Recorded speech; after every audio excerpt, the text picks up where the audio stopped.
का मौका आपको मिल रहा है, क्या दिक्कत है? और क्या? यहाँ तक कीर्तन इतनी कर देती है। जब आए हमें झलक तो कर दिन का झलक नारायण भगवान की जय। श्री कृष्ण गोविंद हरे मुरारे नारायण वासुदेव। श्रीमद्भागवतालापा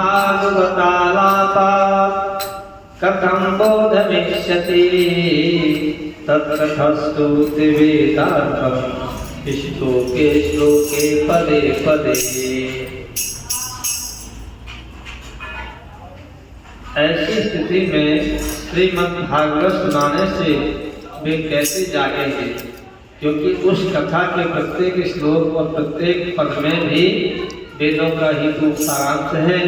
मैंने शंख बजाया, गीता सुनाई, श्लोक पढ़ा, लेकिन जागे नहीं। नारद जी मुनि से कह रहे हैं, छिन्दन्तु संशयं मौनं भवन्तो मोघदर्शनाः विलम्बो नात्र कर्तव्य शरणागतवत्सलाः। आप लोग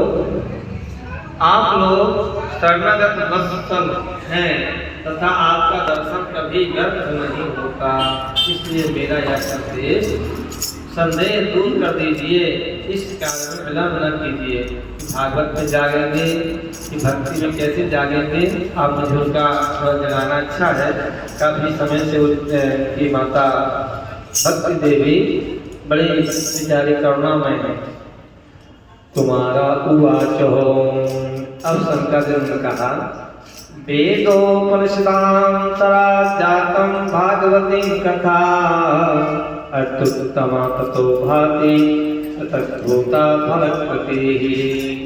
और शंकरादियों ने कहा कि श्रीमद्भागवत की कथा वेद और उपनिषदों के हिसाब से बनी, इसलिए उनसे अलग उनकी फलरूपा होने के कारण वह बड़ी उत्तम जान पड़ती है।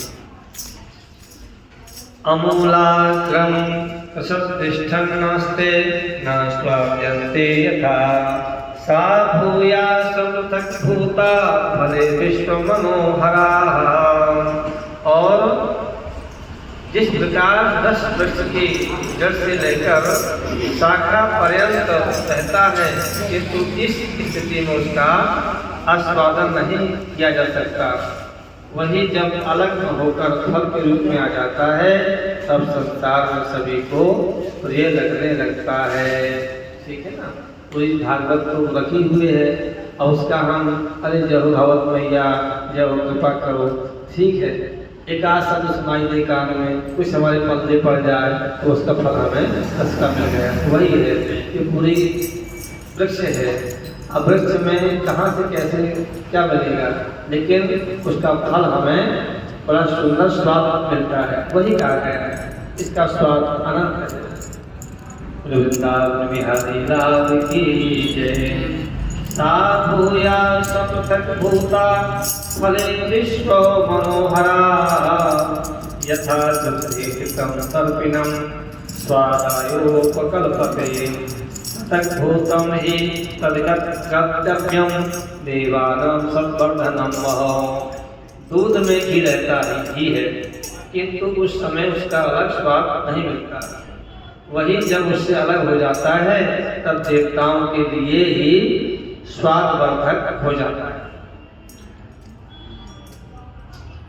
इक्षुणामपि मध्यान्तं सर्गराज्ञातिष्ठति पृथक् भूता च सा विष्टा यथा भागवती कथा। शक्कर एक में शक्कर होती है गन्ने में, और छोर और बीच में भी व्याप्त रहती है, तथापि अलग होने पर उसकी कुछ भी मिठास होती है। ऐसे ही यह भागवत की कथा है। ये कथा रस भरी है। वृंदावन बिहारी लाल की जय। इदं भागवतं नामं पुराणं ब्रह्म संहितं भक्ति ज्ञान विरागाणां स्थापनाय प्रकाशितम्। वह भागवत पुराण वेदों के समान है। श्री व्यास देव ने इसे भक्ति ज्ञान और वैराग्य की स्थापना के लिए प्रकाशित किया है। वेदांत वेद सुन्नाते गीताया कर्तरी कलिता भवति व्यासे मुह्यात् ज्ञान सागरे। पूर्व काल में जिस समय वेद वेदांत के पारगामी और गीता की रचना करने वाले भगवान व्यास ने देव खिन्न होकर अज्ञान समुद्र में गोते खा रहे थे, उस समय अपने ही उन्हें 4 श्लोकों में इसका उपदेश किया था। उसे सुनते ही उसकी सारी चिंता दूर हो गई थी। तदा त्वया पुरा प्रोक्तं चतुश्लोकान्वितं तदीयश्रवणमा सद्यो निर्बन्धो वादनायणः। तत्र ते विस्मयाकेनं यथा प्रश्नः करो भवान् श्रीमद्भागवतं श्राव्यं शोकदुःखविनाशनम्। फिर इसमें आपको आश्चर्य क्यों हो रहा है? जो आप इसमें प्रसन्न कर रहे हैं, आपको इन्हें शोक और दुख का विनाश करने वाला श्रीमद् भागवत पुराण ही सुनना चाहिए। बोले नारायण भगवान की जय। मानव और दानव,